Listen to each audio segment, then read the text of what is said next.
Hello. Hey, Hello. Mr. Summer. Hey, Reverend Summerville. Oh, hey, folks. For anyone that is joining us right now, you're watching us now, you're watching us later, is Jerlene Tatum, Talk of the Town. I'm going live with Reverend William Moses Summerville. Oh my gosh, I'm so excited to be here. This is me and Summerville's anniversary. This is right. This is a reunion. Yes, it's a reunion. Last year, exactly last year.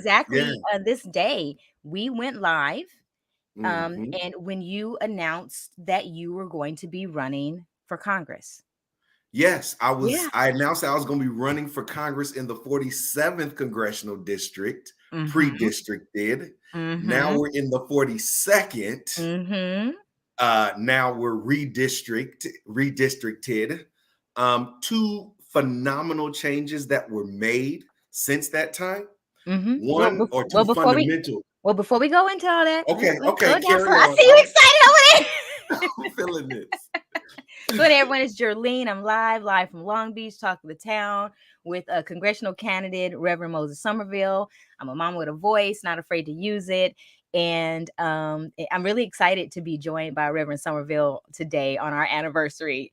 And and as he was about to start educating everybody, when we first went live and we had a discussion a year ago, he was running for the 47th congressional district. That district no longer exists due to redistricting. And last December, the state of California, we went through a redistricting process here in our local area. And now the district is actually, I believe, 2 congressional districts, correct? 42 and 44. Okay. So that 47th district, somehow I probably should have pulled up a map for y'all. Maybe I could do that before this call ends or whatever. Go to SummervilleForCongress.com in the 42nd okay, well, section, fine. and you'll see I will do that. map. I will do that before we end. So the district was split into multiple districts, the 42nd, the 44th. I am now in the 44th congressional district, and Summerville is running for the 42nd. He is running. How many candidates are currently in your race? 8 on the ballot. 8 Technically, on the ballot. there will be 9. There are 9 with a write-in. Okay, so you heard them. There are 8 candidates. Gonna be 9 with a write-in. One of those candidates happens to be the current mayor of Long Beach. I'm gonna be mindful and be respectful. I ain't gonna say his name. I'm not gonna give him no play on your. Actually, he happens to be running against not only one Garcia but 2 Garcias, right? That's right. Yeah. So what's gonna be your slogan? Not the Garcias. Right. I was fortunate enough to meet one of the mayors and one of the mayoral candidates, and they said your campaign slogan should be "Not a Garcia." I'm like, okay, well, that's obvious. Yeah. Or not a Garcia. you could almost say not a non-Black person, right? Because I'm the only Black man in this race, so we can go with a lot. Well, congratulations. So actually, before we get started, you recently released a commercial. It's on YouTube, so I want to share that. And then after I share that, then we can talk. Because I got just a few questions. Just want this to be like a casual conversation, an opportunity for folks to get to know you, but also because I really wanted to check in with you since last year, because a lot has happened in last year. So what I'm going to do, I'm going to share screen. Oh my goodness, I'm and I have to admit, okay, I know this has been out for a little bit. I know you shared it with me directly, but I have to confess, this is my first time watching it. So I'm gonna push play right now. So if there's folks watching, I don't know if anyone's watching. I don't have anything pulled up right now. Yet if there's folks watching, if someone could just give me a thumbs up, let us know that you can hear. But I'm about to push play right now. And I'm gonna take oh, here we go. When I moved to California, the land of sun and opportunity, I found the sun was here, but the opportunities were slim to none. As California goes, so goes the nation. Fair to say, our country has been in a crisis yet to fully accept the mistakes of the past.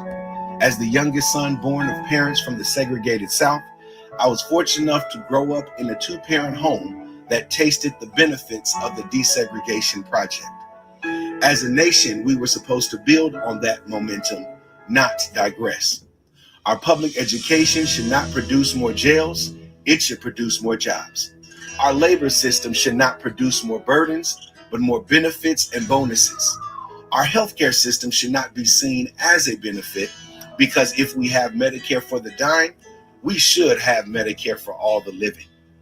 Our government system should not participate in covering up the crimes of humanity, but work to repair the past towards a just and brighter future.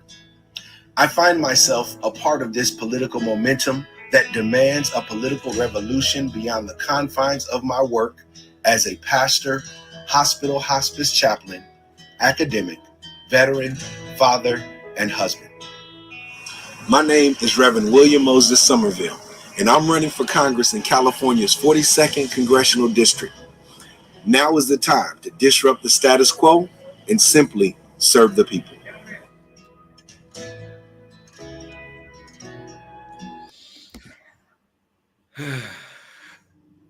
Wow. That was beautiful. Uh-oh, hold on. We got some more talking. Hold on. I had to. Wow. That was beautiful. That was beautiful. I'm glad I just now watched it. I did share it, and I usually don't share things I haven't watched, but now I feel I think I did a good job in sharing it. So, I almost wanted to cry. I almost wanted to cry. I said, let me get myself together. All right. So, like I said, so much, has happened. We had redistricting. Before I start asking you, real quick, what's your takeaway? I mean, you seem, what's your takeaway? You hit on things that resonated with me. Okay. And it I don't know. Just things that are important to me. And then it was just just, of course, the visuals were great and everything.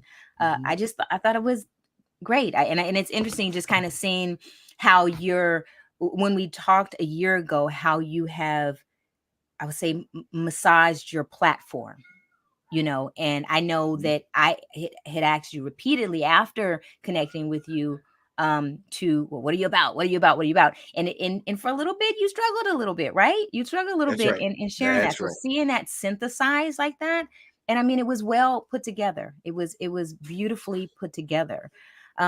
So wow. So I don't even know. I had notes here. We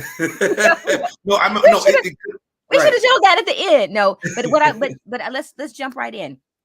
One thing I want to know: you are a brand new, fresh candidate. You are not a, what you say. You're not a politician. You're a public servant. That is correct. What has been your experience this past year? Just kind of share, let people know what your experience has been as getting into the race. I know you're connected to the Democratic Party here in California. You know my thoughts on the party system, so I ain't gonna bash you. I ain't gonna give you no hard time. I'm probably sharing the same sentiment, so carry on. Yeah. Yet share, let people who are watching this let us know, how is this past year of you running? How has that been for you? As much as I want to win, and clearly we hear, like I said, to win, one priority is we got to get out this primary, get me into the general. You get me into the general, make no mistake, we will take it from here. With that said, the journey, it's been about the journey for me. Like I said, as much as I want to win, I really enjoy the journey. the people we have coalitioned with, the people who we have come together around. People are emotionally invested in this thing. I just shared the other day how, really a couple of weeks ago, how we had a volunteer team meeting, and two of my volunteers had reconnected by having not even seen each other for over 27 years. And this campaign, them being inspired by this campaign, brought them together. And most specifically to talk about, one of the individuals was a manager, a hiring manager at Costco, and the other person was seeking a job from Costco. And so when one of them said their names over the video, they were like, so-and-so, let's just say his name is Mike. Mike, is that you? And I'm obviously saying that for confidentiality reasons. He said, yeah. He said, I pulled your application. And like, it was just really amazing to witness. That's what this campaign has brought about. You shared the commercial, just to go back. The closing statement. My name is Reverend William Moses Summerville. I'm running for California in California's 42nd congressional district. Now is the time to disrupt the status quo and serve the people. Just at that time, my message was serve the people. That's it. And it still is.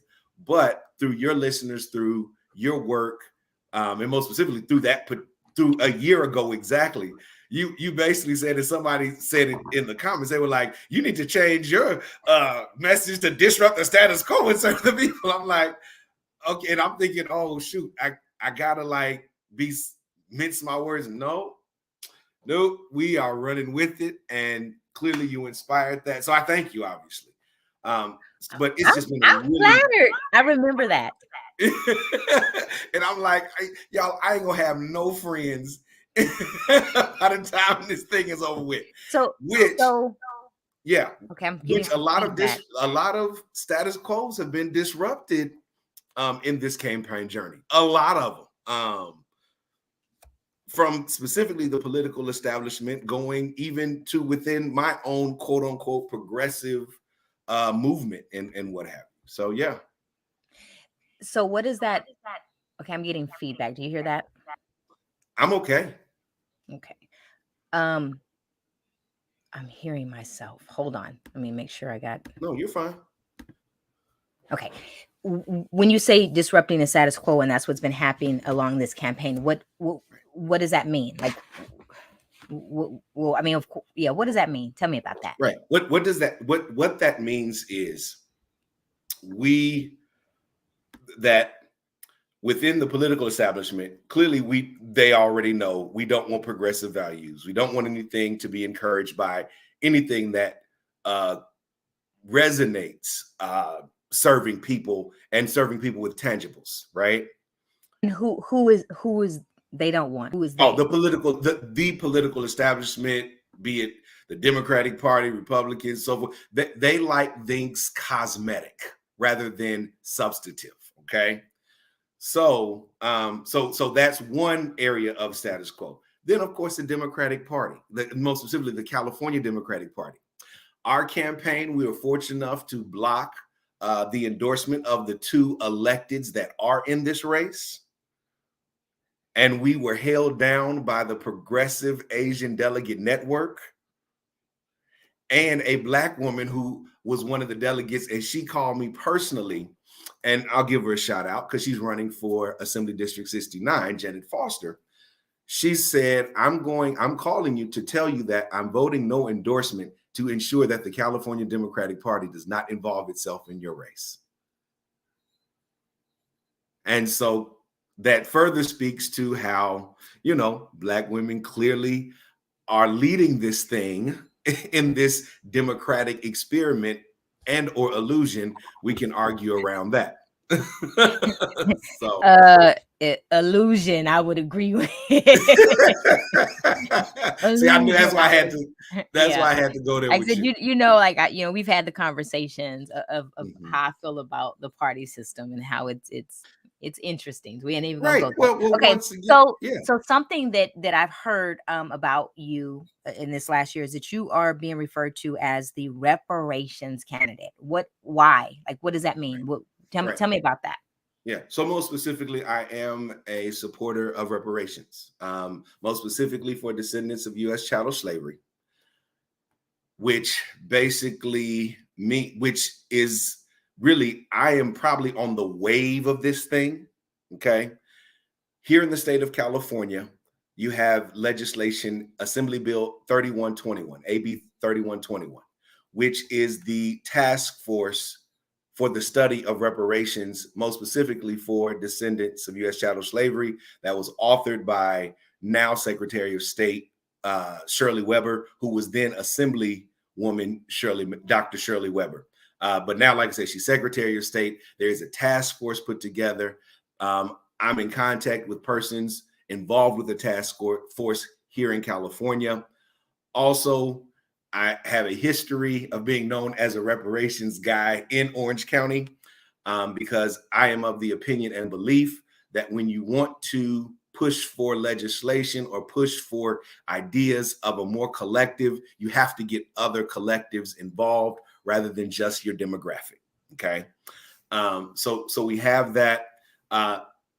And you have the ADOS movement, NAASD, FBA. It's just so I came in and I was vetted through this group called Black Political Swingers, and they're basically, they have identified me as a reparationist candidate, along with 3 other individuals known as Marcel Dixon out of South Carolina, Tamara Shealy Johnson, or Johnson Shelley, excuse me, out of Georgia. And she's running against both Herschel Walker and Raphael Warnock. But you would know that because the media is just telling us Raphael Warnock and Herschel Walker, which clearly I can resonate with her because everybody's trying to say it's the 2 Garcias in this race, which is not the case either. So you have her, and then Brandon Dean out of Alabama.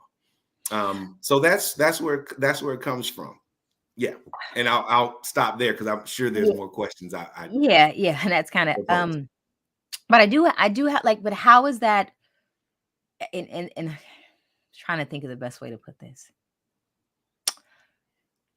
For those of us, when I say us, Black folks that are that advocate for the needs of other Black folks front and center, we're usually given a very hard time, not only by non-Black folks, but other Black folks. Right. Have you encountered that in this? Because you say reparations, and anyone who's familiar, they're like, "Oh, well, he's about Black people," and it's almost as if it's we should be ashamed to be about Black people. So how has that impacted you? I mean, have like doors been like straight slammed in your face because of that? No. Okay. All right. No. And to be very clear, for me, I would not have gotten in this race for 2 reasons. If there was pushback against anti-Black racism, and if I cannot love my people first and foremost, then I don't want anything to do with it. I'll advocate from the pulpit, right? I have a platform. I don't, right? So yeah, there's been no pushback. I am of the opinion that you fix racism, you fix America. Okay. And there's, like I said, there's this movement, this momentum that has been identified from myself and obviously this campaign, obviously regarding, what happened to George Floyd, Breonna Taylor, and people are waking up of sorts. We ain't fully woke, but waking up to the fact that no, white supremacy is real. It exists and is being placed front and center.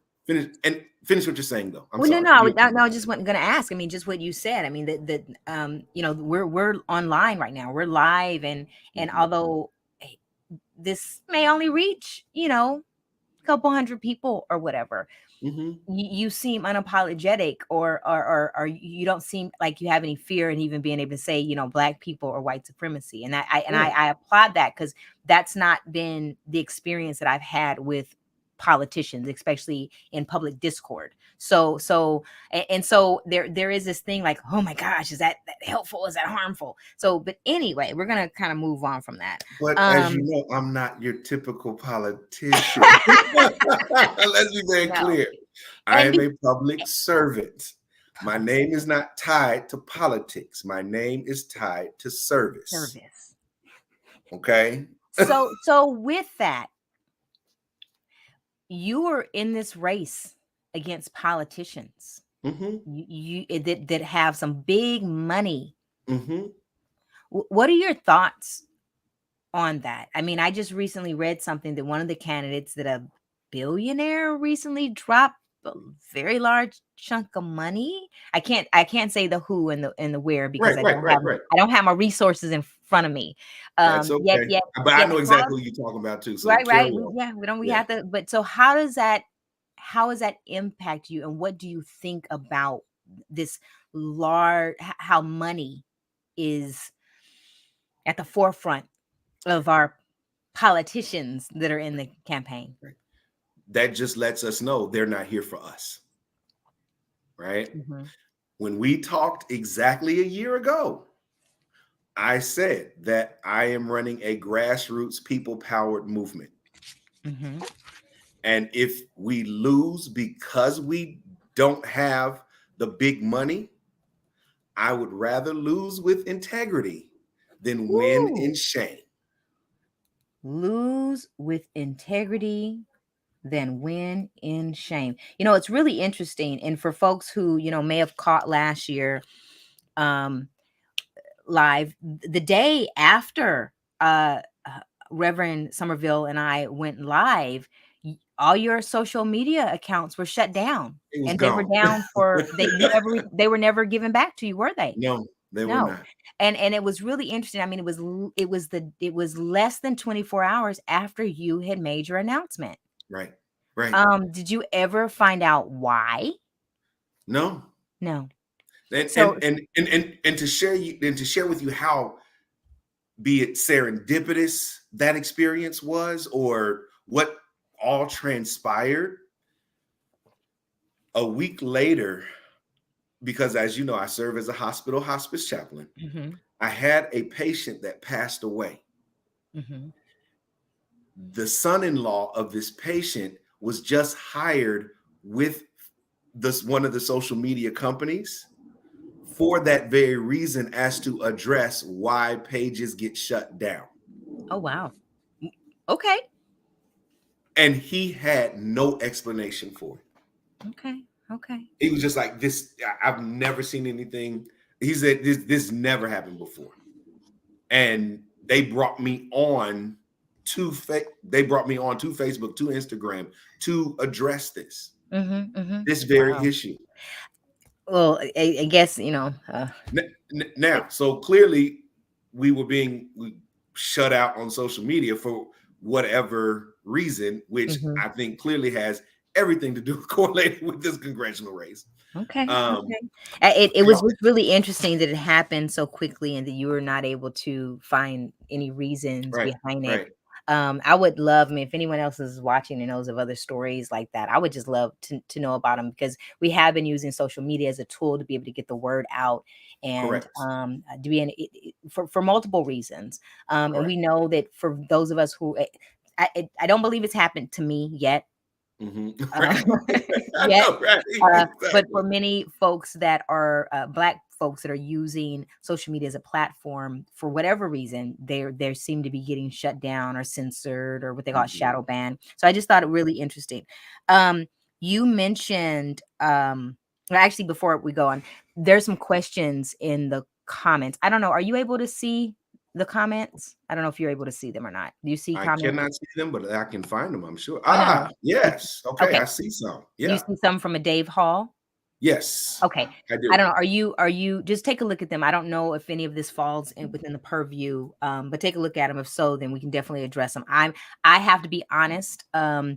I'm so hyper focused on our local government, our city council and mayor and school board, that my knowledge of congressional and like the roles and responsibility are kind of limited. You know, I do tap in and pay attention to things that I think are related directly to me and my community. So it's limited. But tell me if any of these, do you see any of these that relate directly to a role that you would have? So specifically to the federal level, and let me be very clear, I do, local issues are of concern to me, and I'll talk about that. But let's just focus obviously on Medicare for All as it was addressed. So clearly my work as a hospital hospice chaplain has thrusted my issue, my support for it, because as a hospice chaplain, there is Medicare for the dying, called obviously hospice. And what that is and what that involves is how the fact that the government pays for and regulates how care is given to persons who are terminally ill or anticipated or expected to die. And so my argument is, if we have Medicare for the dying, then we should have Medicare for all the living. One of my goals is to work with, for, or on the health subcommittee to further advocate for Medicare for all. And as some of you all may know, I don't know, but there are, but Bernie Sanders just pushed forth this Medicare for all bill again, the Senate bill that is currently put forth. Yeah. What does that actually mean when it is said Medicare for all? What does that mean? Like, that means that that a portion of our tax dollars, as much as a significant portion of the operating budget, will pay for all healthcare that's to be provided. It takes out the middleman per se of insurance companies, and for insurance companies to basically determine what procedures you can get or cannot get. So that's the purpose of Medicare for all. Our campaign, because we are a campaign with the slogan "Serve the People," we were fortunate enough to host a single payer health fair initiative that went from April 20th to May 20th. We just shut it down, where persons who needed blood work done at a $600 value only had to pay $25, and they were further provided with 2 physician consultation follow-ups. You ask, what has the experience been? We've also had an entrepreneurial business expo where we address questions around how to provide resources and government resources and access government resources for small businesses.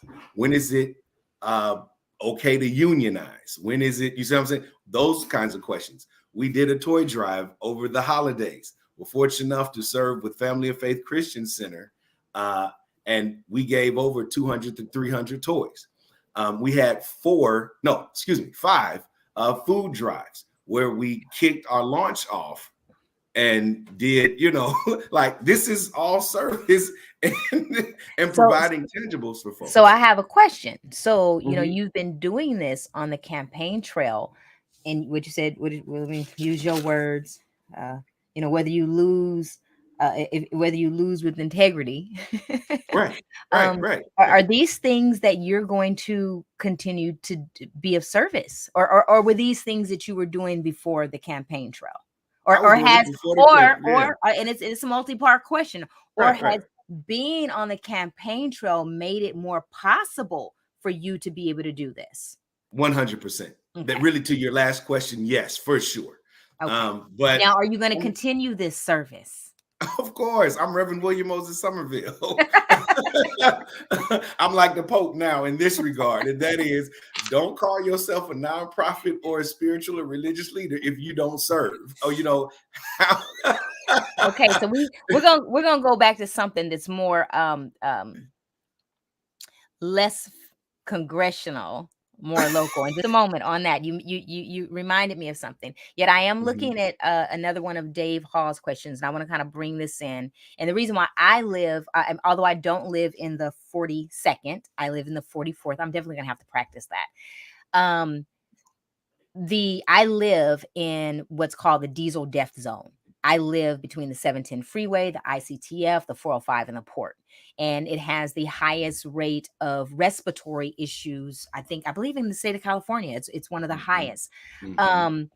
What are your thoughts? And I mean, hopefully his question makes more sense to you than it makes to me. Although, I mean, I do. What are your thoughts, or what are your plans? And I know recently, we ain't gonna talk about what happened recently. What are your plans and thoughts? Well, you mentioned recently of sorts. So we have the oil spill that obviously transpired a couple months ago. But with the diesel death door, the challenge is, and it's really not a challenge. There needs to be some further regulations around that. How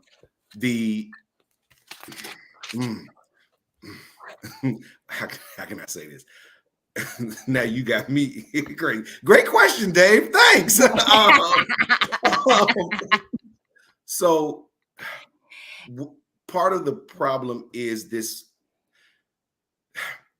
push for just this greed of just wanting to get product out. You see what I'm saying? And keep, and I know you're struggling. I know you're struggling right now, because that actually kind of leads into something that I was trying to formulate a question around. Okay, stuff. We want our stuff. Okay, right. So well, with that, how many people that have you observed, or legislators, or even yourself, are having the conversation? Let's go back. I'm gonna pull this back up. To regulate diesel emissions in our port communities. How many of them are having conversations that talk about our excessive need for stuff? Is that taboo to talk about in that conversation? It's not taboo to talk about, one. Or was it taboo to do anything? Well, I don't know if you can do anything about it. But. No, you can. Okay, so because it's a climate justice I'm issue. stretching. How can we not afford to address issues where we killing people because of our greediness? That's the best word I can come up with right now. Or this hypnosis of wanting to get goods imported and things of that nature. Stop working people overtime at the shipyards and follow through with the union agreements that were made with the local city municipalities. Like, that stuff needs to happen. Stop. I mean, I can really go. Okay. We're gonna have to continue conversation just on environmental stuff. Yet something that is recently, or something that's taking place right now, that my mind goes to, because to me, I'm always connecting the dots. So when I think about the pollution in the area in which I live in, or even like I had to go pick up one of my children late one night, and it was after 10 p.m. I got on the 710 freeway. I have, in my lifetime of living in Long Beach and living in this area, I do not recall getting on the freeway at 10 p.m. and the lanes are full of trucks. That was kind of, because I'm usually, and even you can hop on. So that was different. So again, the connecting the dots. How long ago was that again? How long last ago week? was that? Last week? That was last week? That was last week.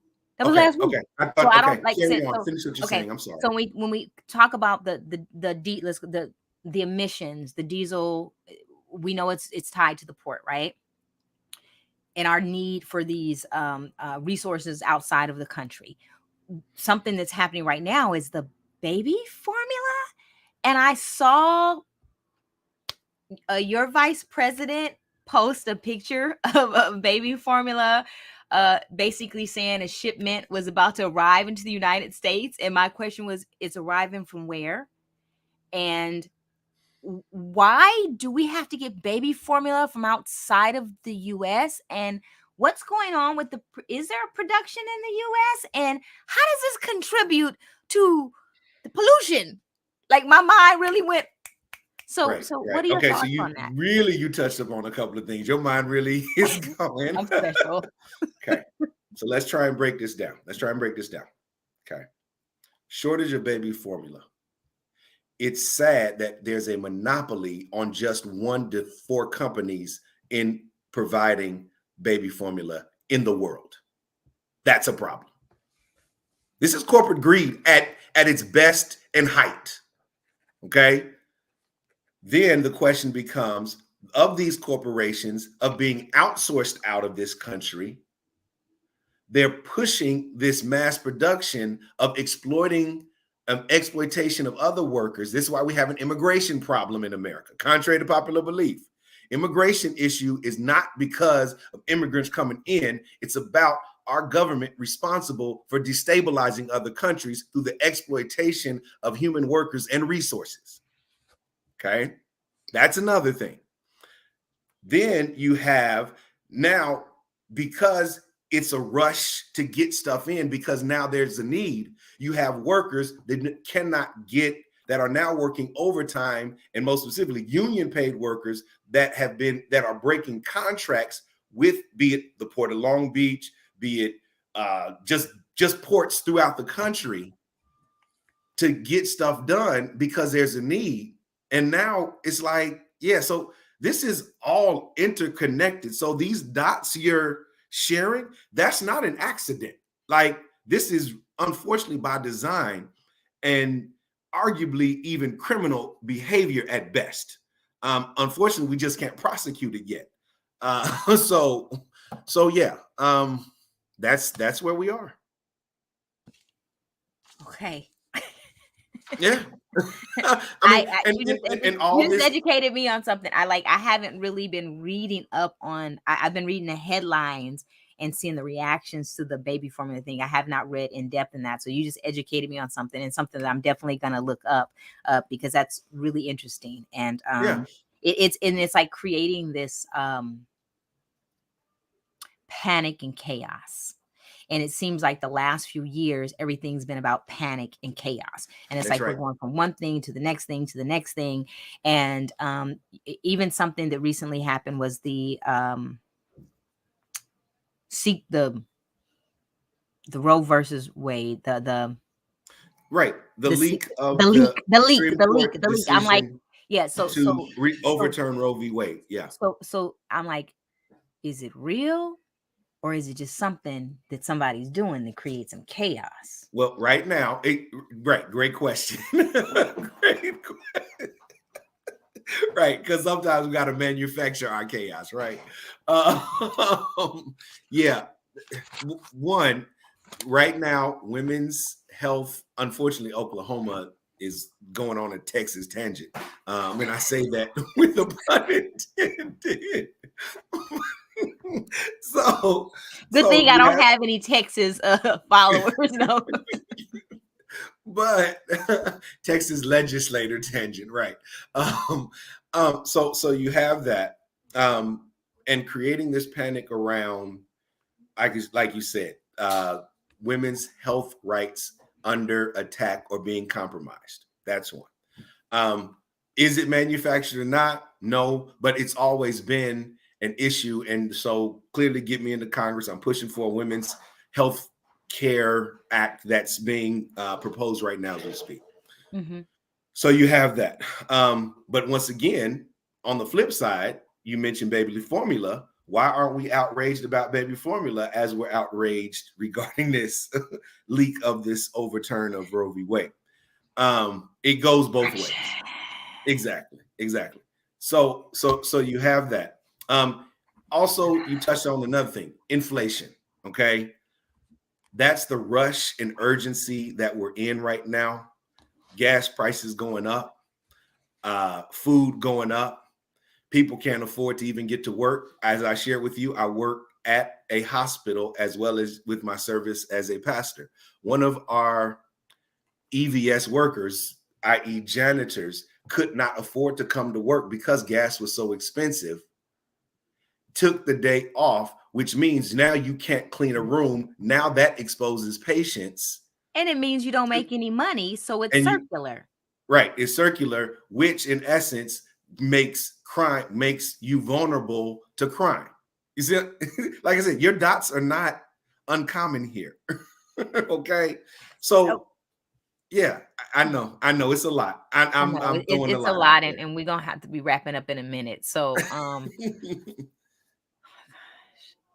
yeah, you got my mind, you know. These are real problems. So what's your solution? Is about serving the people. So what is okay? So this inflation, how does Congress impact inflation?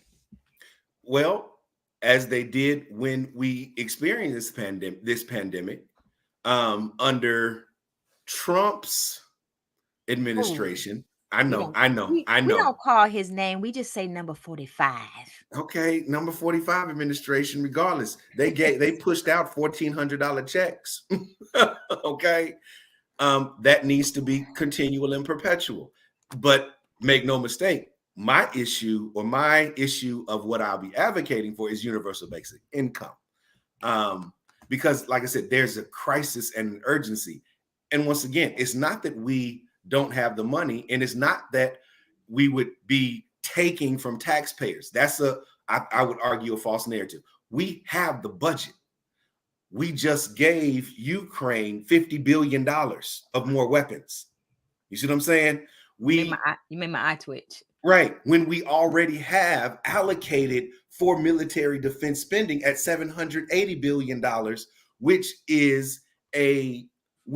which we have as an operating budget for the United States is a $2.2 trillion. Like, we have, it's just, okay, Reverend William Moses Summerville you're talking to. In the Bible, okay, there is a quote that where your treasure is, there your heart will be also. So this is a heart question for our legislators. Do you all have any heart? It's hard to have heart when you ball. It's hard to have heart when you don't have people at the top of your political agenda nor your priority.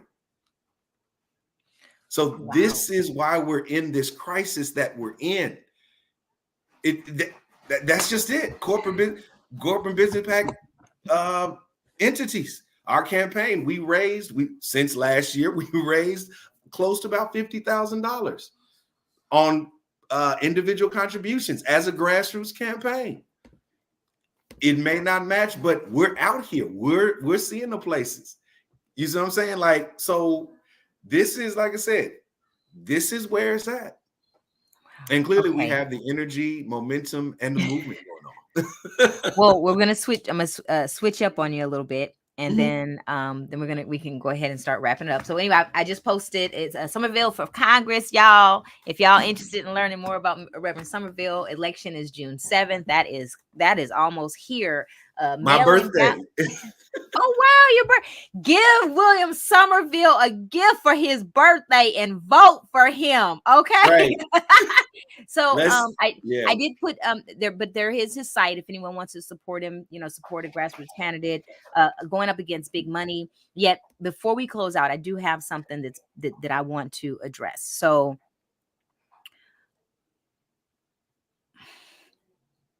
Buffalo, New York. Oh. Anti-lynching bill. Is that something that Congress has anything to do with? I just, because I mean, like, how many more of these mass murders of Black people gonna have to take place, or is this just by design? Both and rather than either or. I know. Sorry to bring down a. No. You're fine. No, you're fine. Once again, contrary to popular belief, and maybe Barack Obama got y'all messed up about this. The government is supposed to help you solve problems. Okay, contrary to popular belief, like, I don't know. It's just common sense is really not common these days. Anyway, what the massacre, the Buffalo massacre, similar to the Charleston massacre, similar to the Little Rock massacre, Tulsa massacre, this is a very real history in this country. Okay. This was a white supremacist domestic terrorist act. And until we get a Congress, hell, Black Congressional Caucus, like to speak on anti-Black racism, to advocate for comprehensive reparations, and part of my agenda, my proposal regarding reparations is that we need to be a protected class. The owner, and I'll share this here, and probably the first time I've shared this publicly, the owner, the chairman or the president of the National African American Gun Association, NAGA, okay, he has called upon that all African Americans get registered to carry guns because we're not protected. And we need to be protected. And so America's hurting. We're hurting. And most specifically, Black folk. Mm-hmm. We have been, in the words of Michelle Alexander, at the bottom of this racial caste system, and America's eating off of our failure.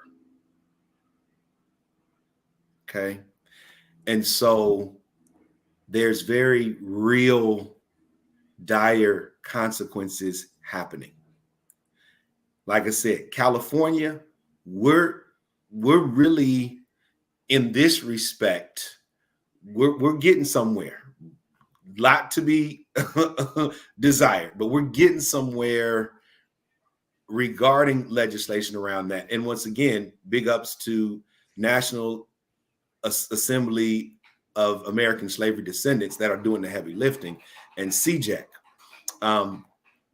But Buffalo is very representative of the fact that we are not a protected class status.